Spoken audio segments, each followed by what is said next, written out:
मेरे नबी ने फरमाया ना, ये मेरी बेटी का बोझ है, आज मोहम्मद को उठाने दिया जाए। आज मैं इसका बोझ उठा रहा हूं। हुजूर ने लिया, फरमाने लगे बता कहां रहता तेरा मालिक। बच्ची ने इशारा किया, सुने गौर के साथ। बच्ची ने इशारा किया, फला जगह पर उसकी पहाड़ी के पीछे मकान है, वहां रहता। सरकार फरमाते हैं चल बेटी वहां लेके चल। अल्लाह अकबर। बच्ची आगे आगे, सरकार पीछे पीछे, सहाबा पीछे पीछे आ रहे हैं। चलते चलते उस यहूदी के मकान के करीब तक पहुंचे। वो अपनी मकान की छत पर बैठा हुआ था। अचानक आने वालों को देखता है, आंखें मसलने लग जाता है, गौर कर रहा है। ये दूर से आने वाली एक जमात तो नजर आती है, लेकिन एक चेहरे के अलावा कोई चेहरा साफ नजर क्यों नहीं आ रहा है। सारे चेहरे धुंधले हैं, लेकिन एक चेहरा इतनी दूरी से भी साफ नजर आ रहा है। वो देखता रहा देखता रहा। कुछ देर हुई तो ये करीब आई जमात, और इस जमात में सबसे आगे मेरे मुस्तफा जलवागर है। उसने दरवाजा खोला, कहा कौन हो तुम लोग। आका करीम ने कहा था कि सुन, ये बच्ची तू खरीद के लाया था। कहा हाँ मैं खरीद के लाया था। आका कहते हैं बता इसे बेचेगा कितनी कीमत में। उसने कहा कौन खरीदेगा। कहा मैं खरीदने के लिए आया हूं। उसने कहा आपका नाम क्या है। मेरे नबी ने कहा मेरा नाम मोहम्मद है। कहा बाप का नाम क्या है। कहा बाप का नाम अब्दुल्ला है। कहा माँ का नाम क्या है। कहा माँ का नाम आमीना है। उसने कहा सौदाबाद में होगा, जरा ठहरो मैं किसी मुश्किल में आ गया हूं। अंदर गया, पुरानी किताब उठा करके लाया, वर्क पलटता जाता है, मुस्तफा के जलवे देखता जाता है। और जलवे देखने के बाद उसने बुलाया अपने मेहमानों को, घर वालों को, कहा जिसका ऐलान हमारी किताबें करती रखी है, आज वो हमारे दरवाजे पे चल के आ गया है। जिसका ऐलान पहले नबियों ने किया है, आज वो हमारे दरवाजे पे आ गया है। सब परेशान थे, क्या कहना चाहते हो। कहा सुनो, जिस आखिरी नबी का ऐलान हमारी किताबों ने किया है, ये वही पैगंबर है। कहा तुमको कैसे पता है। कहा हमारी किताबें बता रखी है, मेरे नबी ने अता की है मेरी बेटी। और सुन, ये 5 लाख जो एक कमेटी देती है ना किसी भी मुस्लिम लड़की को भगाने का, ये 5 लाख की कोई औकात नहीं। रब ने जन्नत में तेरे लिए वो इनामात रखे हैं, तो रब को राजी करके जन्नत आ तो सही। उसकी रहमत कहती है कि अगर तुझे हूरों से हसीन न बना दूं तो बात करना। ये तो रब की रहमत कहती है। तू काली है, तुझ पे कोई नजर नहीं डालता, तुझे निकाह के काबिल कोई नहीं समझता। वो क्या उसकी रहमत कहती है तू मुझे सजदे करके राजी कर ले, मैं तुझे जन्नत में हुस्न अता करके राजी कर लूंगा। इससे बड़ी नेमत किधर मिलेगी। ये 5 लाख 6 लाख कितने दिन चल सकते हैं, और रिजल्ट अच्छा नहीं है। रिजल्ट अच्छा नहीं है। मेरा जिस्म मेरी मर्जी, तू होती कौन है। होती कौन है। कितनी बेटियां सोशल मीडिया पे आके रो रही हैं। अब हम घर आना चाहते हैं, अब्बा हमें ले लो, हमें बुला लो। कितनी बेटियों के साथ सितम होते हुए आज सोशल मीडिया का दौर है, दुनिया देख करके अंधी हो गई है। इनके साथ जा रही हो जो तुम्हें यूज करने के बाद कोई ट्रेन की पटरी पे फेंक देगा, कोई टुकड़े करके बैग में फिट करके फेंक देगा, कोई तुम्हारा कीमा बना के नाले में डाल देगा, कोई तुम्हें फ्रिज में पैक कर देगा, कोई तुम्हें कुत्तों को खिला देगा, कोई तुम्हारी बोटियां समंदर में डाल देगा। इन पे भरोसा करके कहती हो हमारा जिस्म हमारी मर्जी है। आज तुझे बताऊं मेरे नबी ने तुझसे कितना प्यार किया है। सहाबा फरमाते हैं हुजूर जलवागर हैं, हमारे बीच आका बैठे हुए हैं, आका हमसे महवे गुफ्तगू हैं, हम मुस्तफ़ा की ज़ियारत कर रहे हैं। अचानक में मुस्तफ़ा के लबे मुबारक हिल जाते हैं। आका करीम कहते हैं मैं हाजिर हूँ। फिर थोड़ी देर चुप रखे, फिर कहा आका ने मैं हाजिर हूँ। फिर सरकार ने कहा मैं हाजिर हूँ। सहाबा कहते हैं हमें आवाज देने वाले की आवाज तो नहीं सुनाई देती थी, लेकिन मुस्तफ़ा बार बार कहते थे मैं हाजिर हूँ, मैं हाजिर हूँ। हम समझ रहे थे कि जो हम नहीं देख रहे हैं वो मुस्तफ़ा देख रहे हैं, जो हम नहीं सुन पा रहे हैं वो मुस्तफ़ा सुन रहे हैं। कहते हैं सरकार दो आलम अचानक अपनी जगह से उठे और बड़ी तेजी के साथ निकल जाते हैं। सहाबा कहते हैं हमें डर था कोई दुश्मन मुस्तफ़ा को अकेला देख के नुकसान ना पहुंचा दे। हम भी आका के पीछे पीछे चले, लेकिन कहते हैं सरकार की रफ्तार इतनी तेज थी कि हम आका के पीछे तो चले, लेकिन सरकार नजर नहीं आए। कहते हमें रास्ते का पता नहीं। सहाबा बताओ जब रास्ते का पता नहीं है तो फिर हुजूर का पता कैसे मिला। कहते हम लंबी लंबी सांसें लेते, जिस गली से खुशबू आती जाती हम अपना रुख उधर कर देते थे। नबी की खुशबू बताती थी, लोगों नबी इधर से गुजर के गए हैं। तभी तो मेरे इमाम ने कहा है उनकी महक ने दिल के गुंजे खिला दिए हैं, जिस राह चल दिए हैं कूचे बसा दिए।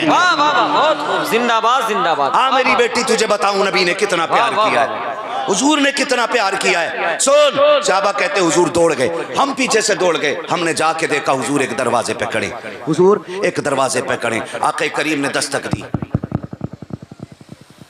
कौन है दरवाजे पे? हुजूर फरमाते हैं, बेटी अभी तूने कहा ना काश मेरा कोई बाप होता, मैं आ गया हूं। साहबा कहते हमने वहां नहीं सुना था, अब आका की ज़बान ही सुन रहे। बेटी अभी तूने कहा ना काश मेरा बाप होता, मैं आ गया हूं। उसने कहा कि अगर मेरा बाप इतना अच्छा होता तो मैं यहां ना होती। हुजूर फरमाते हैं, चल तूने ये भी तो कहा था काश मेरा भाई आता। हुजूर कहते हैं मैं आ गया हूं। उसने कहा मेरा भाई अगर इतना गैरत वाला होता तो मैं यहां ना होती। का हुजूर ने फरमाया फिर तूने ये भी तो कहा था काश कोई तो हमदर्द होता। हुजूर फरमाते मैं आ गया हूँ। जब इतना सुना बच्ची ने कहा दरवाज़ा खुला अंदर आ जाए। हुजूर अंदर तशरीफ़ लेके गए। बच्ची को देखा आंख में आंसू हैं, बेकरार है। हुजूर ने फरमाया बेटी खैर है? उसने हुजूर के चेहरे को देखा, देख के कहने लगी आज तक आपको कभी नहीं देखा, आप कौन है? हुजूर ने फरमाया मुझसे न पूछ मैं कौन हूँ, तू बता तेरी आंख में आंसू क्यों आ गए हैं। आप अंदाज़ा लगाइए, मेरा महबूब कहता है तू बता बेटी तेरी आंख में आंसू क्यों आ गए हैं। बच्ची ने रोना शुरू किया। उसने कहा कि मैं एक यहूदी की खरीदी हुई बांधी हूँ, उसके दर की कनीज़ हूँ मैं, मगर रोना इस बात का है कि मेरा बाप मुझे तब बाजार में बेच गया जब मैं 7 साल की थी।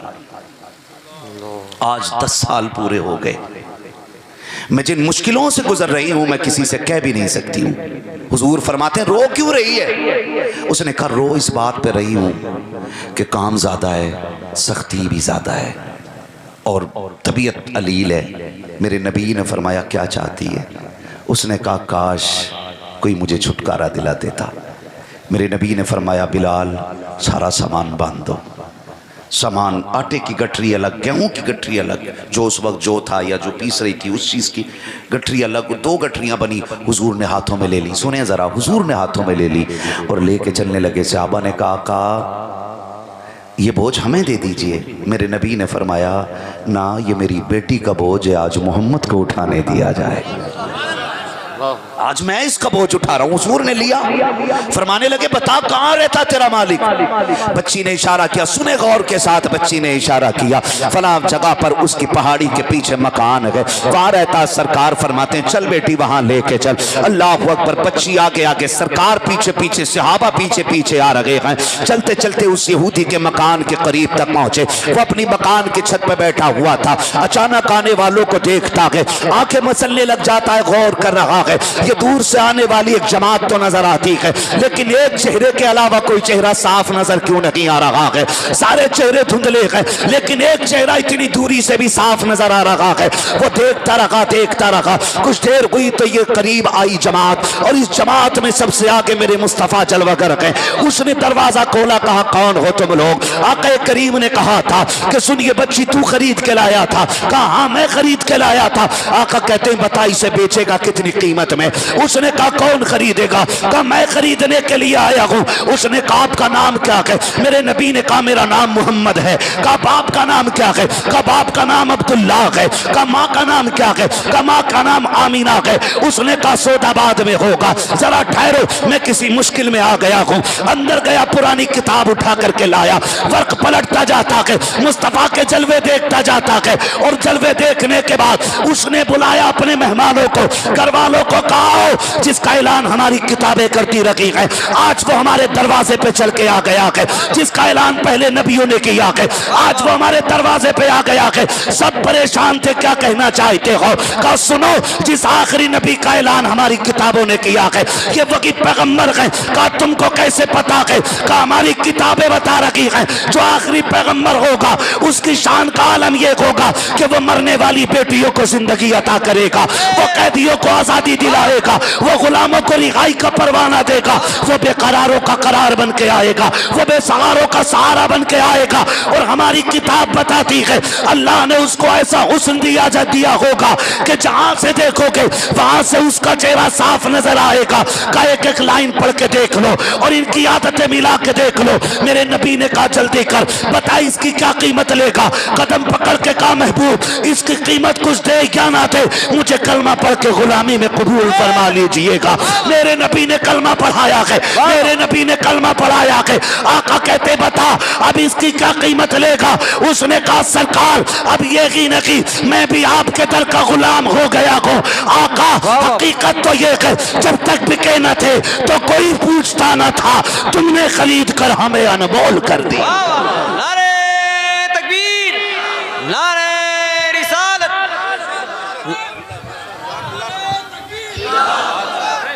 मेरे भाई, मेरे नबी ने ये इज्जत बेटियों को अता की और आज बेटियां ये सिला दे रही हैं, आज ये सिला दे रही हैं बेटियां। इस्लाम के नाम पे कलंक बन गई कुछ बेटियां। लेकिन मैं चैलेंज के साथ कहना चाहता हूं, खुदा की कसम, तुम नहीं, एक नहीं, करोड़ों नहीं, अरबों मुस्लिम बेटियां भी मुर्तद हो जाएं तो मेरे नबी के दीन पे कोई फर्क पड़ने वाला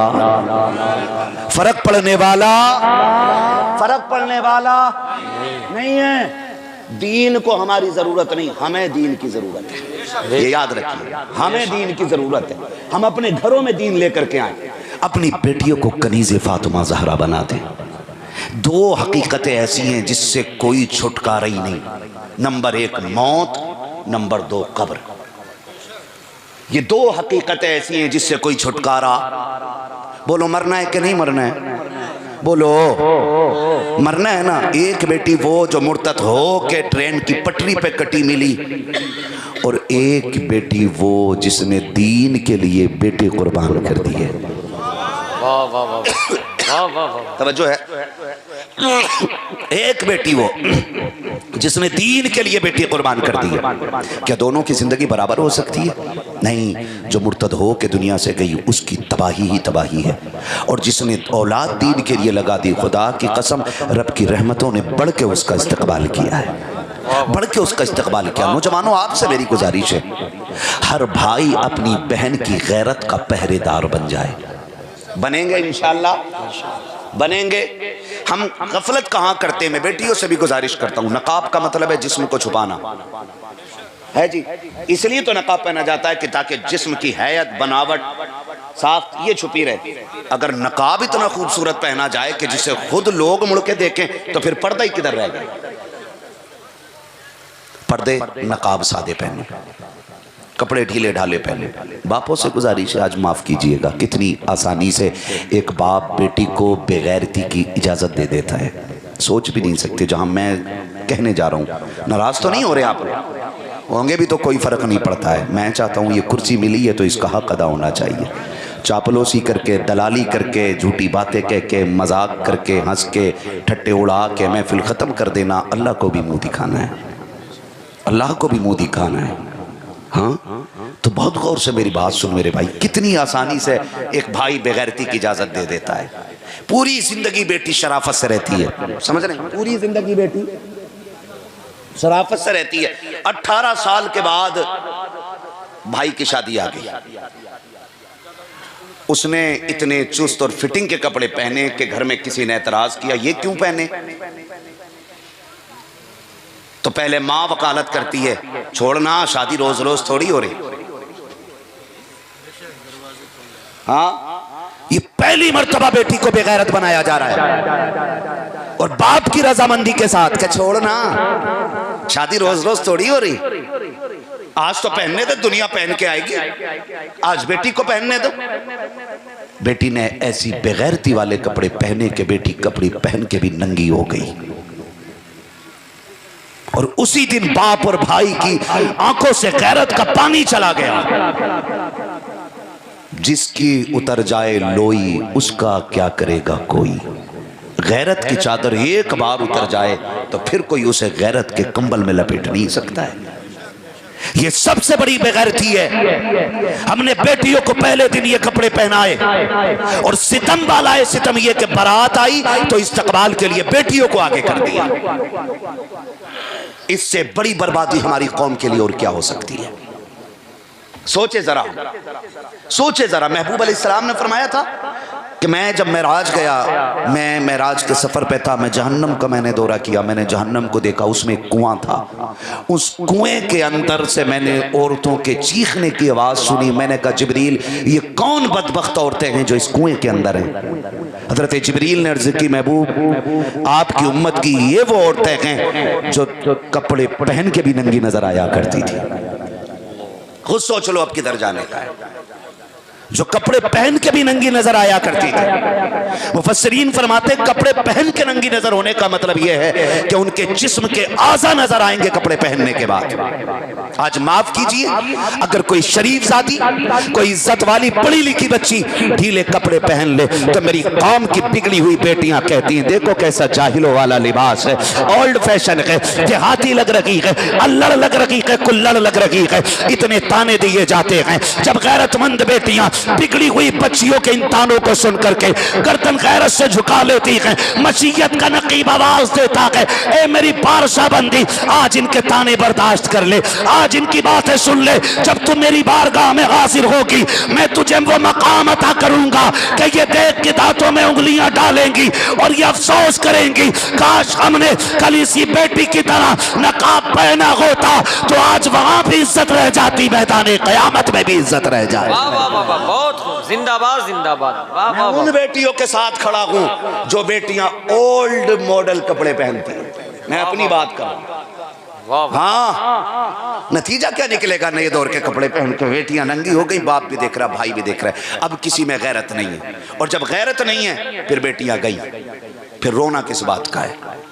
फिर रोना भी छोड़ दो, आंसू बहाना भी छोड़ दो। भाइयों से मेरी गुजारिश है, खुदा के वास्ते, खुदा के वास्ते, हमारे घर के झगड़े जो हमारे परिवार को तोड़ रहे हैं, हमारे खानदानी झगड़े जिन्होंने हमारे परिवार के टुकड़े कर दिए हैं, इससे बाहर निकल आओ। बाप बेटे का नहीं है, बेटा बाप का नहीं है, भाई भाई का नहीं है, माँ बेटी की नहीं है, बेटी माँ की नहीं है, हैं? और अगर दोस्ताना है भी तो कितना गलत दोस्ताना है। भाई बहन से कहती तू मेरे राज पे पर्दा डाल, मैं तेरे राज पे पर्दा डाल लूंगी। आज ये दिन उम्मत को देखने थे। खुदा के वास्ते बेटों से कहना चाहूँगा बाप की ताकत बने, बेटियों से कहना चाहूँगा बाप की गैरत बने, माँओं से कहना चाहूँगा औलाद की जन्नत बने, और बाप से कहना चाहूँगा औलाद की हिम्मत बन जाइएगा। सभी से मेरा इतना कहना है, बेटे बाप की ताकत बने। एक बंदा पौधा लगाता है ना, पौधा, उससे भी उम्मीद लगाता है बड़ा होगा तो फल खाने मिलेंगे, और 6 साल में वो दरख्त बड़ा हो जाता है, 6 साल में वो दरख्त बड़ा हो जाता है। फिर बंदा उसे हसरत भरी निगाह से देखता है। मुझे एक बात बताओ, अगर दरख्त आदमी उम्मीदों से लगा लेता है, जबकि 6 साल में पूरा हो जाता है, 8 साल में पूरा हो जाता है, फिर बाप बेटों को कितनी हसरतों से पालता होगा जिसका फल 25-30 साल के बाद खाने को मिलता है। सोचा कभी हमने? आज कह देता नहीं नहीं मेरी अब्बा से बनती नहीं है। अगर तेरी अब्बा से नहीं बनती तो समझ ले तेरी अल्लाह से नहीं बनती है। ये सीधी बात। वाह वाह वाह। मैं इसलिए कहता हूं कम से कम एक बेटे को आलिम दीन बनाओ ताकि आपका बुढ़ापा अच्छा हो जाए। ये दारुल उलूम महबूब सुबहानी, ये बिला वजह की इमारत नहीं। ये जो आज 9 फारिग हुए हैं, मैं गारंटी के साथ कह सकता हूं ये फाके के साथ तो मर सकते हैं, माँ बाप की नाराजगी के साथ नहीं मर सकते हैं।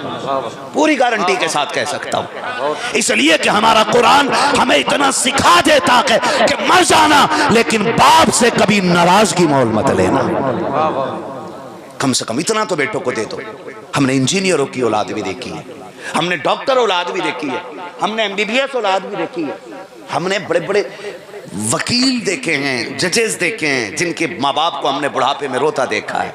लेकिन ये 6,000 रुपए कमाने वाला कुरान का हाफिज, ये 5 वक्त नमाज पढ़ा के 7,000 महीने में लाने वाला हाफिज, खुदा की कसम जब घर आता है ना तो बाप खड़े होकर इस्तकबाल करके कहता बेटे भले पैसे कम लाया गए लेकिन नेकियां भर भर के लाया है। सुभान अल्लाह सुभान अल्लाह। बहुत, ये सबसे बड़ी दौलत है जी, वाह वाह। ये सबसे बड़ी दौलत है।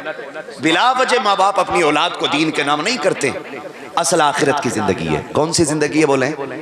जोर से है, और जोर से। पीछे वाले क्यों नहीं बोल रहे? मसला खराब है कोई, या इतनी ठंड लग गई है कि जबान नहीं खुल रही है? असल जिंदगी कौन सी है? आखिरत की जिंदगी है। अगर आखिरत की जिंदगी असल ना होती ना तो मेरा हुसैन 6 माह के असगर को कभी शहीद ना कराता। अगर आखिरत की जिंदगी असल ना होती तो सैयदा ज़ैनब ने अपने लाल दीन के लिए ना दिए होते। अगर आखिरत असल ना होती तो हजरत इमाम हसन ने अपने बेटे हजरत कासिम के गले में कुर्बानी का तमगा न टांगा होता। अगर आखिरत असल ना होती तो मेरा हुसैन अकबर के कलेजे से बर्छी ना निकालता। बता दिया इन सारी कुर्बानियों के आखिरत असल है। आखिरत जोर से असल है। अपने बच्चों को दीन के नाम कर दो। बेटों से गुजारिश है खुदारा बाप के खिलाफ कभी खड़े ना होना। बाप वही कामयाब नहीं जो हसन बसरी हो। बाप वही कामयाब नहीं जो अपने वक्त का जाफर तैयार हो। हर बाप औलाद के हक में ये दर्जा रखता है कि 70 वली बैठ करके अगर एक तरफ बद्दुआ करने लग जाएं, माँ बाप दुआएं देने लग जाएं तो अल्लाह वलियों की तो टाल सकता है, माँ बाप की नहीं टाला करता है। वाह वाह वाह। आज ये जरूरी है हम अपने घरों में अपनी सफों में इत्तेफाक पैदा करें। भाई भाई का दुश्मन है, माफ कीजिएगा। हमारे घर पे पुलिस बाद में आती है, हमारे घर का बंदा हमारे खिलाफ पहले FIR करता है। ये कड़वी सच्चाई है। और रोना इजराइल का है, रोना RSS का है, रोना बजरंग दल का है। भाई सबसे खतरनाक तो हमारे लिए हम हैं। लाके रख लो एक फल काटने का चाकू। एक पुलिस वाले ने बयान दिया था कि तुम्हारी मुखबरी करने वाले ये वो लोग हैं जो 500 रुपए में बिक जाया करते हैं। आज ये हमारी कंडीशन है। जिन लोगों के ईमान को बादशाहत की कुर्सी ना खरीद सकी, वाह वाह। पूरी जिंदगी का सौदा ना खरीद सका, आज वो 500 टके पे बिक जाते हैं। अगर एक होमगार्ड कंधे पे हाथ रख के कहते और सुनाओ क्या चल रहा, कह रहा काम की बात बताऊं, हमारा जो चचेरा भाई है ना वो इतना बड़ा चाकू लेके आया। एक कंधे पे हाथ आ जाए, सच है तो समझ में भी आता है, झूठ फंसाया करते हैं। इस्लाम किसी फसाद की इजाजत नहीं देता। इस्लाम कत्ले नाहक की इजाजत नहीं देता। इस्लाम ने हत्तों को मारने की इजाजत नहीं देता। इस्लाम उन लोगों पे हमला करने की इजाजत नहीं देता जो इस्लाम के खिलाफ नहीं है। समझ रहे मेरी बात? लेकिन हम तो अपनों के ही खिलाफ खड़े हो गए। हम तो अपनों के ही खिलाफ खड़े हो गए। जितने मुकदमे मिलेंगे तुम्हें हमारे लोगों के खिलाफ मिलेंगे। खुदा करे ये बात समझ में आ जाए। खुदारा अगर नफरतें हो गई हैं तो माफी तलाफी कर लो, माफी तलाफी कर लो। हुजूर के एक सहाबी को पकड़ा गया, हजरत खुबैब रज़ी अल्लाह ताला पकड़े गए, टांगा गया। जानते हो जब टांगा गया तो उनसे कहा गया था, सुनो क्या तुम ये पसंद करते हो कि तुम्हारी जगह पे तुम्हारा नबी हो और तुम्हारी जान बच जाए? तो जानते हो उन्होंने क्या कहा था? कहा था बड़ी बात तुमने कर दी, यहाँ तो जान की कुर्बानी की बात करते हो। कहा कि अल्लाह मुझे अगर करोड़ों बार जिंदगी दे, मैं इसी तरह टांगा जाऊं, इसी तरह बार बार काटा जाऊं, मैं तब भी ये गवारा नहीं करूंगा मेरे महबूब के पैर में एक कांटा भी चुभ जाए। सुभान अल्लाह, सुभान। मेरी करोड़ों जिंदगियां उस तकलीफ पे कुर्बान जो एक कांटे के जरिए मेरे महबूब तक पहुंचे। ये ईमान था उनका। तीरों से छलनी किया गया। कहा आखिरी बार मेरा रुख मेरे हुजूर की तरफ कर दो ताकि जाते जाते आखिरी बार अपना यार से अपना हाल कह के चला जाऊं। ये इश्क था उनका। और आज एक चाय पे बिक जाते हैं, हर थाने के आगे 4 ठलुए टहलते रहते हैं। काम ना होता हो तो हम कराते हैं। दलाल बैठे रहते हैं, बच्चों को हलाल खिलाओ हलाल, वरना बुढ़ापे में वो जूता चलाएंगे कि किसी पीर का तावीज तुम्हारे बेटे से तुम्हें नहीं बचा सकता है। बेशक। वाह वाह। हाँ जी, पीर साहब कह रहे 1199 पे दे, ऐसा तावीज करूंगा लल्ला तेरे पीछे पीछे फिरेगा। इसका लल्ला खुद इसके खिलाफ खड़ा है। वाह। हम अंधे हो गए। वाह वाह। घरों में वकार सुकून तावीजों से नहीं आना है, हुजूर के दिए हुए दीन से आना है। कैसे आएगा हुजूर के दिए हुए? जोर से, हुजूर के दिए हुए दीन से आएगा। जो मुस्तफ़ा ने अता किया है, उस दीन के जरिए हमारे घरों में सुकून आएगा। हम सुकून ढूंढते फिर रहे हैं, कह रहे नींद की गोली दे दी है जरा, क्योंकि बीवी से ऐसा झगड़ा हुआ है, नींद नहीं आ रही, दवा खा के बेहोश होगा, नींद फिर भी नहीं आनी है। कहा फिर कैसे आनी है? कहा सुन, फिर वो करना जो मेरे नबी ने किया है, वो कर जो हमारा इस्लाम हमें इजाजत देता है। अगर नींद नहीं आती तो वुजू कर, 2 रकात नमाज अदा कर, फिर लेट। तुझे लेटने में देर लगेगी, रब को दिल को करार देने में देर नहीं लगेगी। जिधर सुकून लेना था लिया ही नहीं, और मिलता किधर से, कभी मदरसे गए ही नहीं। हम में से कितने लोग ऐसे, माफ कीजिएगा, कितने लोग ऐसे कहते हैं कि ये मदरसे हो बंद होने चाहिए। कितने लोग कहते हैं मदरसे बंद होने चाहिए। मौलवियों के खाने कमाने के तरीके, मैं कसम खा के कहता हूँ, इस मदरसे में मेरे ख्याल से तकरीबन 9 लोगों का स्टाफ है। क्यों कर साहब? कितने? जोर से बोलो, कितने लोग हैं? सारे बोले कितने? पीछे वाले भी सुन रहे हैं मेरी बात, कितने लोग हैं? 9। कारी साहब किबला, रूह रवा, बेपनाह कुर्बानियां, मोहब्बतें हजरत की और इनके पूरे स्टाफ की, इनकी मेहनतों का नतीजा है कि बड़े बड़े इदारों से 1-2 फारिग होते हैं। आपके दारुल उलूम महबूब सुबहानी ने 9 हाफिज कुरान आपको दे दी है। सुभान अल्लाह, सुभान अल्लाह। समझ रहे हैं आप मेरी बात? कितने दिए? 9 दिए। पूरी गारंटी के साथ कह सकता हूं, सारे ही प्यार करने वाले नहीं होंगे मदरसे को। कुछ ऐसे भी होते हैं जो बुनियाद खसकाने की सोचते हैं, लेकिन याद रखिएगा, नूरे खुदा के कुफ्र की हरकत पे खंदाजन, फूकों से ये चराग बुझाया ना जाएगा। फानूस बन के जिसकी हिफाजत हवा करे, वो शम्मा क्या बुझे जिसे रोशन खुदा करे। है जी, ये चलता रहेगा। और ये आज की नहीं है पैदावार मदरसे, ये कारी साहब के जहन की पैदावार नहीं, ये कारी निसार साहब के जहन की पैदावार नहीं, ये उलमा के दिमाग की पैदावार नहीं। मदरसे उतने ही पुराने हैं जितने मुस्तफा जाने रहमत की तारीख पुरानी है। याद रखिएगा, ये जो 9 है, 9 महफिल में इनके अब्बा भी होंगे, भैये भी होंगे, अगर अच्छे अखलाक वाले हुए तो चचा भी होंगे, अगर हसद जलन ना होगा तो ताऊ भी आए होंगे, अगर चुगलखोरी कम होगी तो खाला और फूफियां भी आई होंगी। होंगे कि नहीं हजरत? ये बोलो। लेकिन ये तुम्हारे बेटे बाद में, भतीजे बाद में, पोते बाद में, भाई बाद में, लाडले बाद में, मोहम्मद अरबी के चहीते और प्यारे ये पहले बन चुके हैं। बहुत खूब। याद रखिएगा, ये मुस्तफा के प्यारे। मैंने इमारत देखी, कलेजा ठंडा हुआ। हजरत ने इरादा बताया, आने वाले दौर में इरादा ये है कि हम इसको नर्सरी स्कूल में तब्दील करेंगे, एक असीम इमारत मदरसे के लिए बनाएंगे।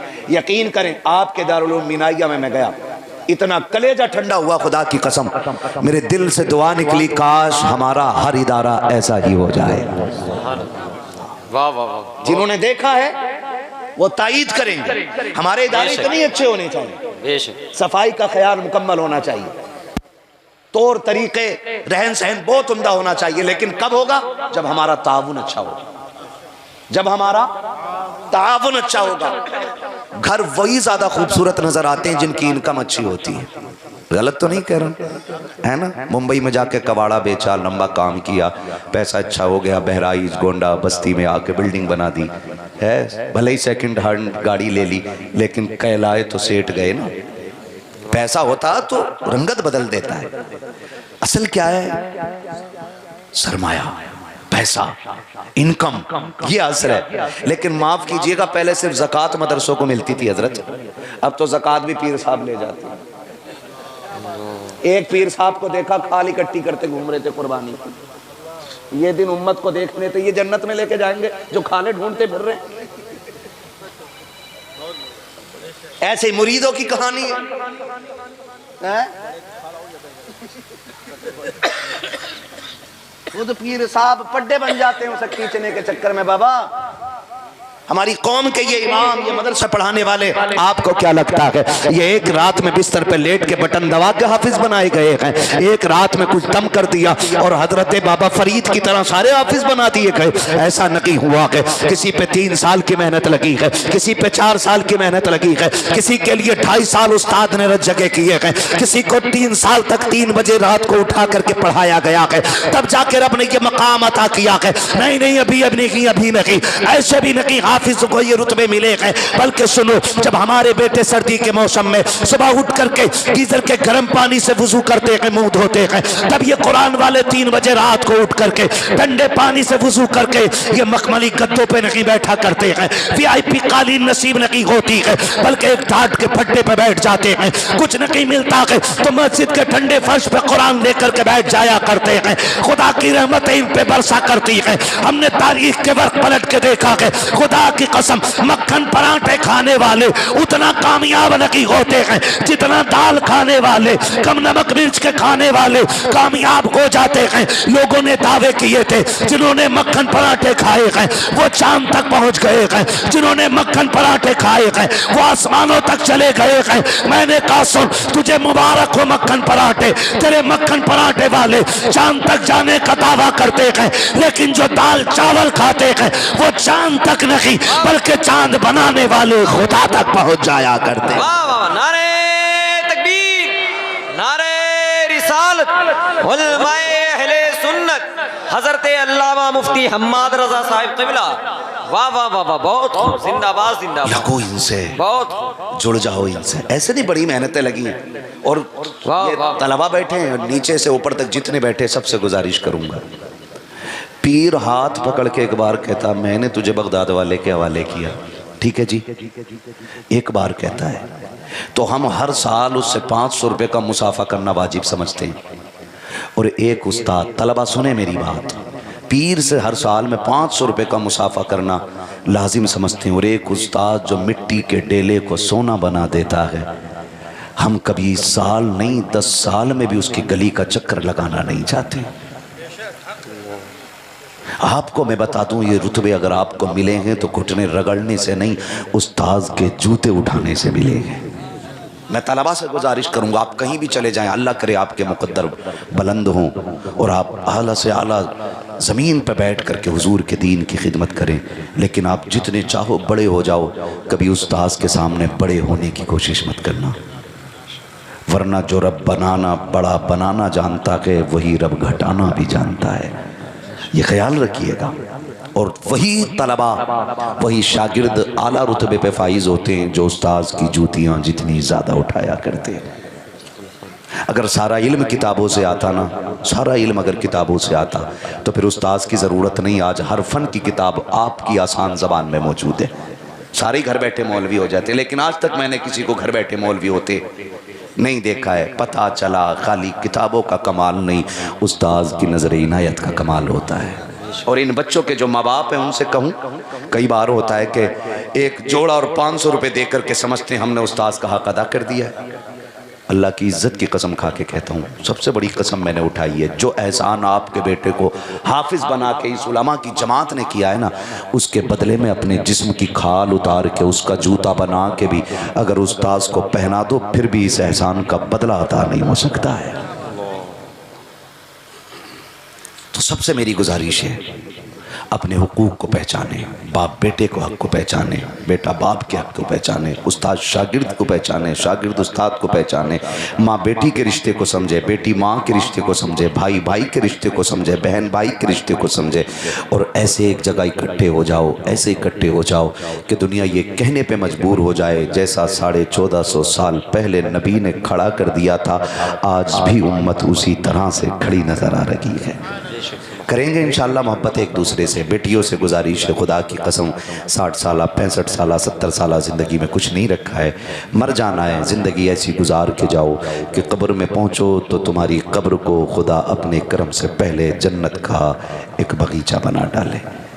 नौजवानों से गुजारिश है, ऐसी ज़िंदगी गुजार के जाओ, जब इंतकाल हो, तुम्हारा जनाजा निकले, लोग पूछें कौन जा रहा है, किसकी मैयत है और कैसी ज़िंदगी जी के गया है, तो लोग भले तेरी तारीफ़ करें या ना करें, तेरे जनाजे की खुशबू ये ऐलान करती चले, लहद में इश्क रुखे शह का दाग लेके चले, अंधेरी रात सुनी थी चराग लेके चले, तेरे गुलामों का नक्शे कदम है राह खुदा, वो क्या भटक सके जो ये सुराग लेके चले। अल्लाह ताला हम सबको हुजूर के अता करदा फरामीन पे अमल की तौफीक अता फरमाए। बस जो हुए अगलात उनको माफ़ फरमाए। रब्बे कायनात ज़िंदगी ने दिया साथ, फिर होगी मुलाकात, चमन रहा फूल खिलेंगे, ज़िंदगी रही। सुभान अल्लाह।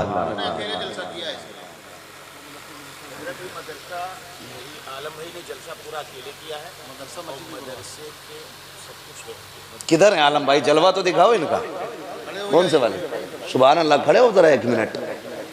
क्या बात है, जिन्हें बुलाया है मुस्तफ़ा ने वही मदीने को जा रहे हैं। पुराना जलसा है तो इन्होंने सोचा मदरसे को ऐड कर दें ताकि मदरसे के जलसे का खर्चा बच जाए। क्या बात है, क्या बात है, क्या बात है। एक बंदा महफिल में से जरा नारा लगा दे, सुभान अल्लाह, लगाए कोई खड़े होके एक नारा। सलामत रहे, जियो आप।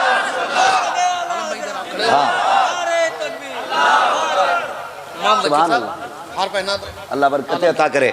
ये देखिएगा, मैं अर्ज कर दूं कि भरे समंदर सूखते नहीं, देने वाले कभी चूकते नहीं। माशाअल्लाह, हुजूर के मदीने जा रहे हैं, लेकिन इतना अच्छा काम करके जा रहे हैं। हुजूर की जालियों पे पहुंचेंगे और हुजूर कहेंगे मेरे लिए क्या लेके आया है। तो हो सकता है ये कह दें महबूब तेरे कुरान के 9 हाफिज बने थे, उनके जश्न का खर्चा मैं उठा के आ गया हूँ। कुछ तो तोहफा लेके जाएंगे ना, कुछ तो तोहफा। ऐसे भी हाजी हैं जो यहाँ से सामान बेचने लेके जाते, एयरपोर्ट पे पकड़े जाते, फिर रगड़े जाते, फिर जलील होके आते, और आला हज़रत फरमाते हैं उसके तुफैल हज भी खुदा ने करा दिए हैं जी। तो ये जाएंगे आलम भाई, अल्लाह आपको सलामत रखे। हुजूर के रोजे पे पहुंचोगे, हुजूर कहेंगे क्या लाया है। हुजूर तेरे मेहमान थे, उनका जो खर्च था वो अपनी तरफ से उठा के आया हूँ। मैं जश्न कुरान मना के आया हूँ, मैं जश्न कुरान मना के आया हूँ, और महबूब तेरे घर की जिम्मेदारी निभा के हमारी गर्दनों में नहीं रह गया है। आज बहुत कंगाल हो गए हैं, और हमारी इस लापरवाही का नतीजा आप जानते हैं। माफ कीजिएगा, एक अभी कुछ दिन पहले की न्यूज है, 2-4 दिन पहले की न्यूज। किसी बुर्के वाली लड़की को किसी दाढ़ी टोपी वाले लड़के ने एक गैर मुस्लिम के साथ देखा, तो उसका खून खोल गया, उसका हाथ उठ गया, प्लस उस पर केस हो गया, वो जेल चला गया। मैं एक सवाल बेटियों से पूछना चाहता हूँ, आपके कदम आखिर ऐसे क्यों उठते हैं जिसकी वजह से गैरतमंद भाई के खून में उबाल आ जाता है? आखिर कब तक तुम अपने भाइयों की तबाही का सबब बनती रहोगी? आखिर वो कौन सा दिन आएगा जब तुम भी अपने कनीज़े फातिमा ज़हरा होने का हक अदा करके दिखाओगी? मैं तुमसे पूछना चाहता हूं, आखिर अगर तुम्हें शरीयत की हदें तोड़नी है तो फिर तुम्हें नकाब पहनने का हक किसने दिया है? फिर तुम्हें बुर्का पहनने का हक किसने दिया है? नकाब पहनने का हक उसको है कि जिसके किरदार में खातूने जन्नत के जलवे नजर आए और गुफ्तार में मुस्तफा जाने रहमत की सीरत नजर आ रही। वाह वाह वाह, बहुत खूब, जिंदाबाद जिंदाबाद। आज हो क्या गया? वाह वाह वाह, जिस गाड़ी के पीछे देखो वही नकाब वाली, जिस होटल में पकड़ी जाती है नकाब वाली। कम से कम उस लिबास को तो बख्श दो जो गैरों में और इस्लाम की शहजादियों में फर्क पैदा करता है। अगर तुमने गैरत की चादर उतार दी है तो क्या फर्क पड़ता है 3-4 मीटर का कपड़ा पहनो या ना पहनो? आज हम कहां खड़े हो गए आकर के? माफ कीजिएगा, अगर किसी आलिम से जर्रा बराबर भूल हो जाती है पूरी कौम पीछे पड़ जाती है उसके आकर के। और हमने जो सितम किए हैं, आज बेगैरती की इंतहा हो गई। आज बेटी भागती है, सुबह मस्जिद में जाके बाप कहता जी मैं क्या करूं, मुझे क्या मतलब, गई तो गई। अगर मौलवी नंगे सर पानी पी ले तो पूरी कौम की तबाही का मटका उसके सर फोड़ दिया जाता है।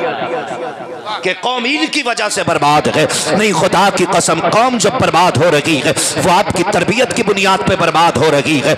आज बेगैरती की इंतहाई नहीं तो क्या है कि कल रात बेटी भागी है, निकलते ही सुबह का सूरज बाप कहता है मैं क्या कर सकता था, मैंने पाला पोसा, चली गई, लो मैं ऐलान कर देता हूँ, उससे मेरा कोई रिश्ता नहीं है। यह ऐलान दिखावे के लिए का किया जाता है। माफ कीजिएगा, हम इसे गैरत नहीं कहते हैं, हम तो इसे बेगैरती कहते हैं। आपकी तरबियत में यह कमी कहां से आ गई है? यकीनन ये आपके गलत लुक्मों का नतीजा हो सकता है। अगर आपकी बेटी आपके मुंह पे कालिक पोत के जाती है तो खता बेटी की नहीं है, खता आपकी भी है, क्योंकि जब बेटी ने होश संभाला था आपने दुनिया और समाज के हिसाब से उसको नंगे कपड़े पहनाए थे। काश क्या की अच्छा होता जब तुमने बेटी को पहला जोड़ा ला करके दिया था तो हाफ आस्तीनों वाला न की, बद्दियों वाला न की, बनियान वाला न की, बल्कि फुल आस्तीन वाला, गर्दन गले वाला, पूरे सर को छुपाने वाला लाके अगर लिबास दे दिया होता और बेटी को बचपन में सिखाते बेटी दुनिया को देख के जिंदगी ना गुजार,